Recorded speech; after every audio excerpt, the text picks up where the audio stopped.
Hello everyone, it's been another lovely, beautiful, sunny, glorious day today.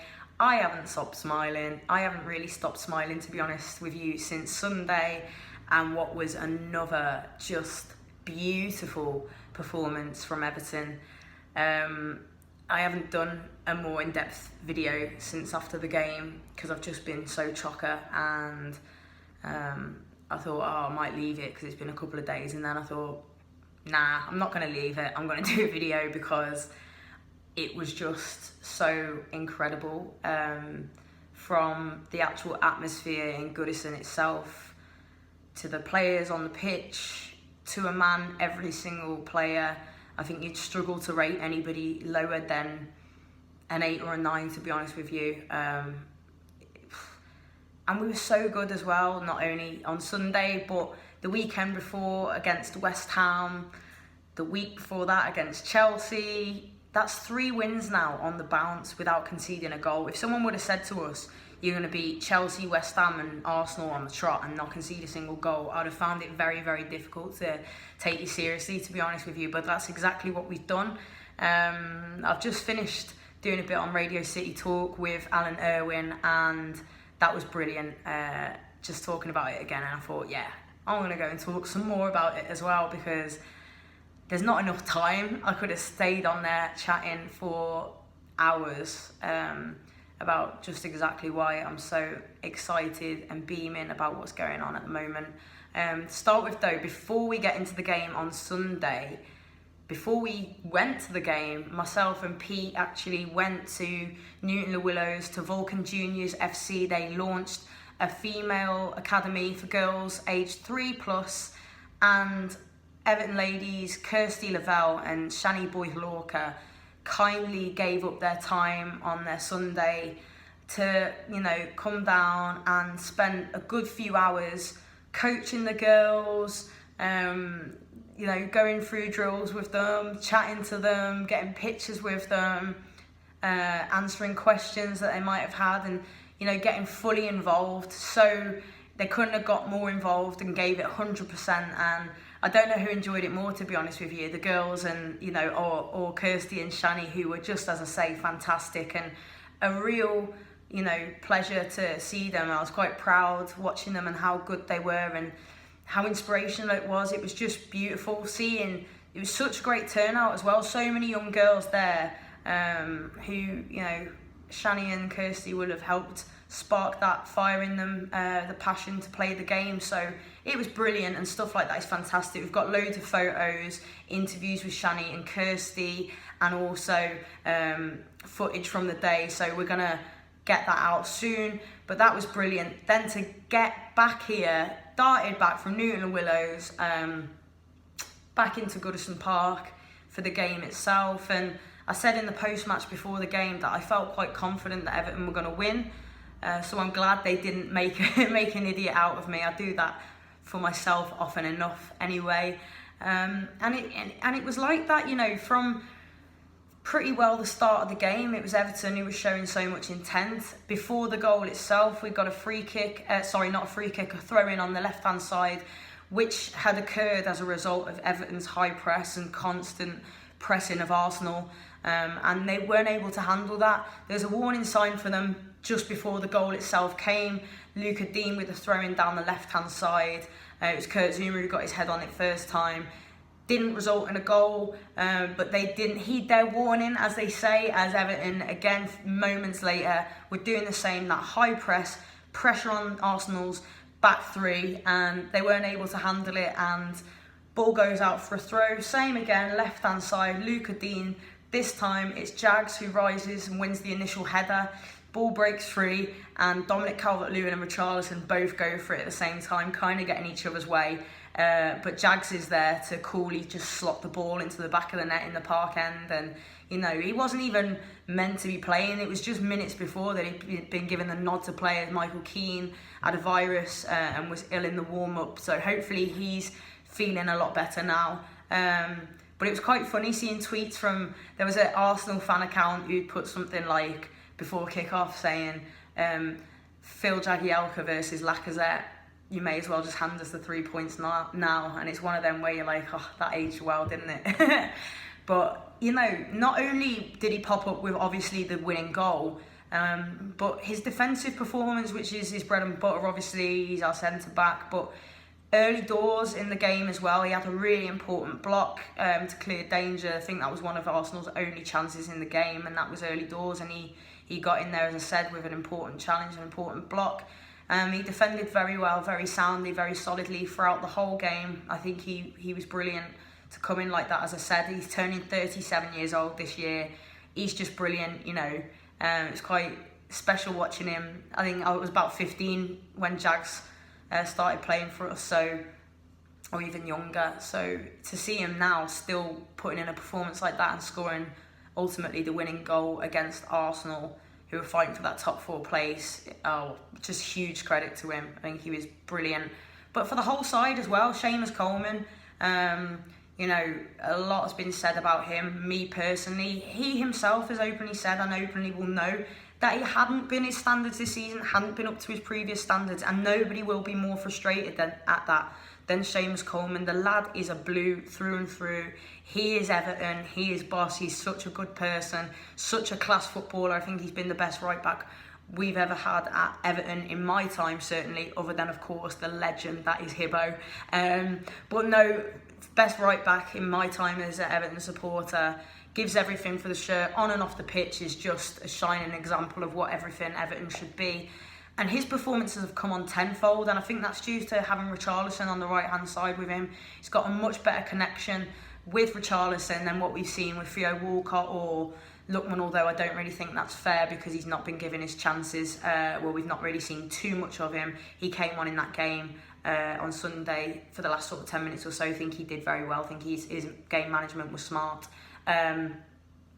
But yeah, back to what I was saying, I think Coleman's come on leaps and bounds, and credit to him. Not only, of course, is that through the better relationship with Richarlison, that's personal credit just down to him as well. He's carried on working hard. He's not let his head drop when things haven't been going well. He's been frustrated, that's been clear to see, but he's turned it around and he's putting in top performances again. I obviously still think that right back is a position that we need to sort out in the summer. I think Coleman's still got a future at Everton, but I think like we've done with Leighton Baines and Hlorkah Dean on the left-hand side, we now need to replicate that down the right and look at a long-term replacement for Seamus Coleman. But yeah, big credit to him. I think he's done very well. Jags, we've covered. Zuma, again, absolutely sublime. I think you've just come to kind of expect now and depend upon him putting in at least a 7 out of 10 performance. He was brilliant again on Sunday. I think we need to sign him. If you know, whatever he costs, we need to sign him. Whether or not Chelsea will allow us and give us the option to sign him, I don't know. I think they'd be stupid to be honest with you, but I hope they do. The same there goes for Andre Gomez, who covered more ground than any other player in the Premier League this weekend. Nearly 8 miles he covered, and a pass completion, pass accuracy of 90%. Which is just incredible. He is majestic in that midfield, totally dominant, totally in control, totally in charge, spraying passes all over the park that are almost every time coming off, like as I said about his success rate there. He is an incredible player, and not only is it the way he's playing, but just off the pitch as well. At the end, at full time, him and Richarlison, Dominic Calvert-Lewin going over to Gladys Street, going around the pitch, giving the shirts away, getting involved, hugging with the fans.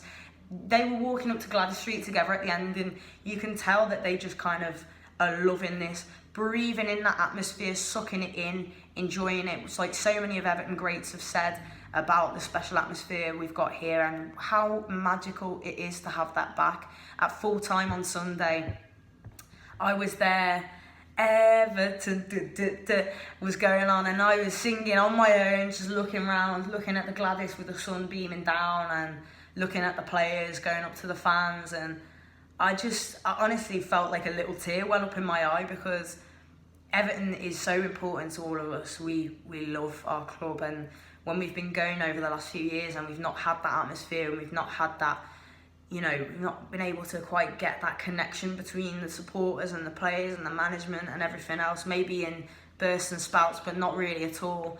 And starting with the derby and then Chelsea and then Arsenal, and obviously our away support is always fantastic, but I think Goodison now has become a real fortress again after the game. You were having even Arsenal fans tweeting and saying Everton not only deserved the victory, which we did, and it could have been and should have been more, but what an excellent ground and atmosphere Goodison Park created, and it makes me proud. There's nothing been, you know, it's been nothing worse than having fans come into Goodison every week and like I've said in so many of my videos, singing, "Shall we sing?" and "Is this a library?" And it's like, you know, it's just, because it's been awful, but we've got it back. And I said in the post-match, chicken and egg, what came first? You know, do the fans get, like, push the players push the fans? But, you know, it started with the fans this time round, and the players feed on that. It's a confidence as well, and when they know we're all behind them, because as we know, well, not ourselves, I've not played at Goodison, don't know how many of you have, there probably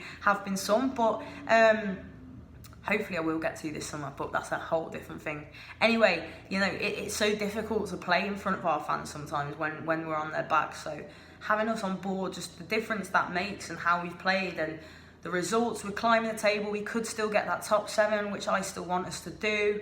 I was going through the team before and got totally thrown off by what I was saying because I'm just beaming and I'm just so ecstatic.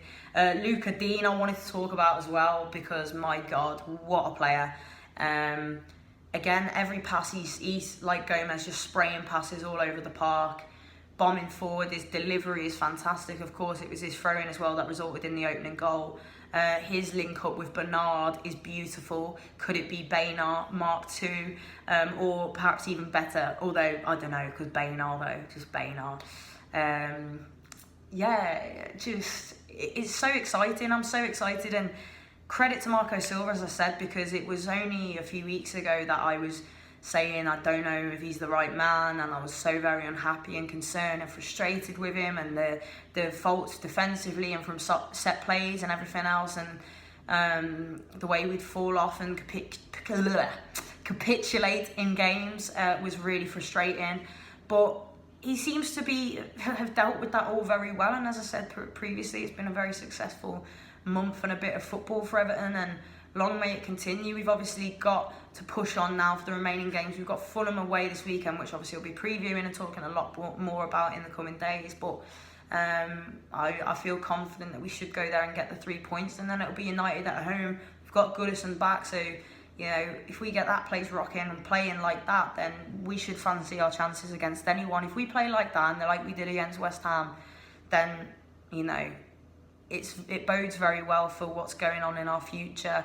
As I said, summer is coming up and we're going to have to make a few big signings. I'd just like us to see us make 1 or 2 big signings, a right back, a centre forward, bin off a lot of the lads that are still on big wages but out on loan or not playing, and yeah, hopefully things ahead look very, very exciting. So how times can change.